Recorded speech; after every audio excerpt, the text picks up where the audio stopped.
Hey there. Subscribe to my channel. And also press this bell icon.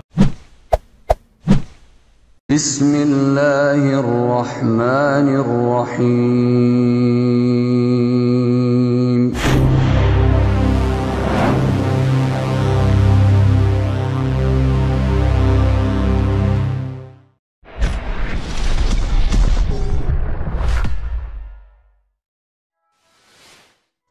Bismillahirrahmanirrahim. Assalamualaikum warahmatullahi wabarakatuh. Alhamdulillahirabbil alamin. Wassalatu wassalamu ala asyrafil anbiya'i wal mursalin wa ala alihi wa sahbihi rasulillahi ajma'in. Rabbis shrah li sadri wa yassir li amri wa hlul 'uqdatam min lisani yafqahu qawli. Alhamdulillah, puji syukur kita ucapkan kehadirat Allah Subhanahu wa taala. Allah yang Maha Esa, yang Maha Pengasih lagi Maha Penyayang. Allah yang telah memberikan kesehatan kepada kita dan seluruh nikmat Allah yang sampai hari ini masih dapat kita rasakan begitu luar biasa. Semoga kita menjadi manusia yang pandai bersyukur atas segala nikmat yang telah Allah berikan. Salawat dan salam kepada Nabi Allah Muhammad sallallahu alaihi wasallam. Allahumma salli ala Muhammad wa ala ali Muhammad. Uswatun hasanah buat kita semua, contoh suri tauladan hidup untuk seluruh umat manusia. Saudara sekalian, memang kalau kita berbicara tentang konsep Trinitas atau Tritunggal itu tidak ada henti-hentinya atau tidak akan ada habis-habisnya. Kenapa saya katakan demikian? Karena sampai detik ini, sampai saat ini, konsep Trinitas itu sendiri masih sangat membingungkan. Bahkan tidak saja di kalangan di luar kekristenan, bahkan di dalam kalangan umat Kristen sendiri, konsep Trinitas itu atau Tritunggal itu masih bersifat debatable. Artinya masih terjadi perbedaan-perbedaan pola pemahaman, pola keyakinan atau keimanan mereka, sehingga terjadi kelompok-kelompok ataupun sekte atau aliran antara kubu Trinitarian dengan Unitarian, antara Tritunggal atau Trinitas dengan konsep keesaan itu sendiri. Ini artinya, saudara, atau ini menggambarkan bahwasanya konsep Tritunggal itu memang begitu sulit dan betapa sulitnya diyakini dan untuk diterima. Bahkan di dalam kelompok Trinitarian sendiri banyak mengalami kesulitan di dalam menjelaskan atau di dalam memaparkan serta membuktikan bagaimana konsep Trinitas itu sendiri secara secara konseptual untuk bisa diyakini. Ya. Nah, salah satu kebingungan, salah satu kesulitan, bukti kesulitan itu bagaimana menjelaskan Trinitas itu dirasakan oleh banyak pendeta. Nah, salah satunya ini sama-sama akan kita saksikan.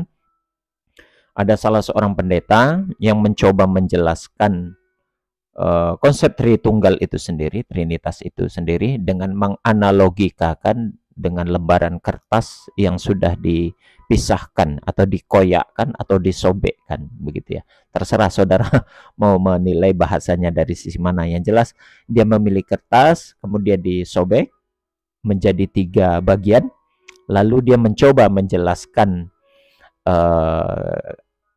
menjelaskan konsep Trinitas itu dengan sobekan kertas tersebut. Siapa pendetanya? Yakni pendeta Risuli Lubis, ya, Risuli Lubis. Nah, seperti apa pendeta Risuli Lubis di dalam menjelaskan konsep Trinitas tersebut? Yuk, mari sama-sama kita saksikan, saudara. Jelek nggak apa-apa lah ya. Yang penting ini Allah Bapa, Allah Anak, ini Allah Roh Kudus. Ketiganya ini satu kesatuan. Tapi tidak boleh dipisah-pisahkan. Tapi tidak boleh juga jadi esa begini. Harus Allah Bapa, Allah Anak, Allah Roh Kudus. Jadi satu Tuhan, 3 kepribadian dalam satu kesatuan. Yang ketiganya tidak boleh dipisahkan, tapi juga tidak boleh dijadikan satu. Nggak boleh, dia harus Allah Bapa, Allah Anak, Allah Roh Kudus. nempel-nempel, nempel-nempel sudah. Anda pikir saya mengucapkan ini mudah?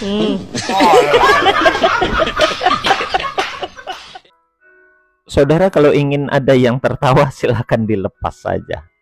Ya, melihat kelucuan humor yang ditampilkan oleh Pendeta Risuli Lubis. Betapa dia sulit meyakini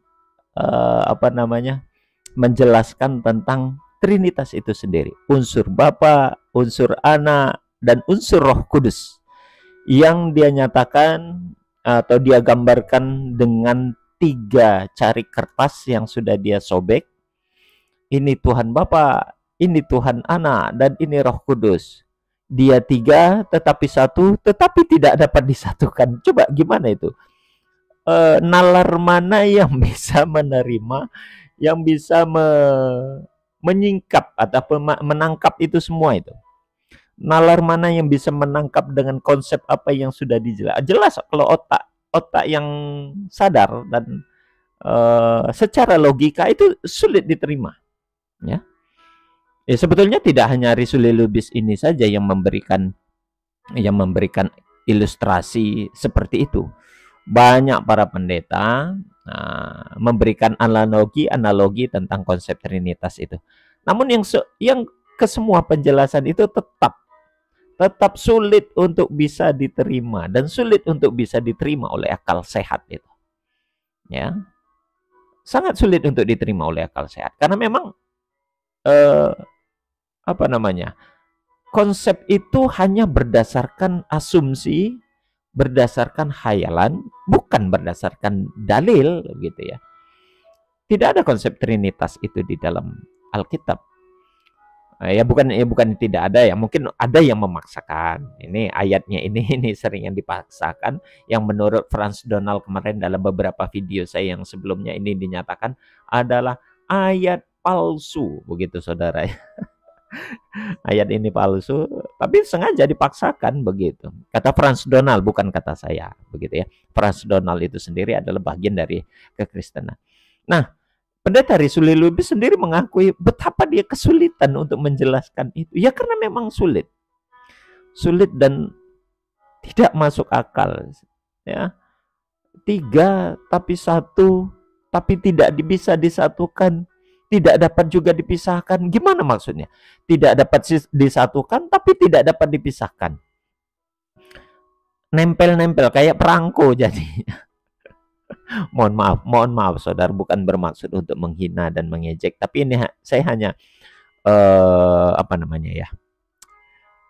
apa yang disampaikan oleh Pendeta Risuli Lubis ini jadi bahan guyonan, leluconan yang menggelitik sehingga ya sekali lagi mohon maaf bukan bermaksud ingin menghina.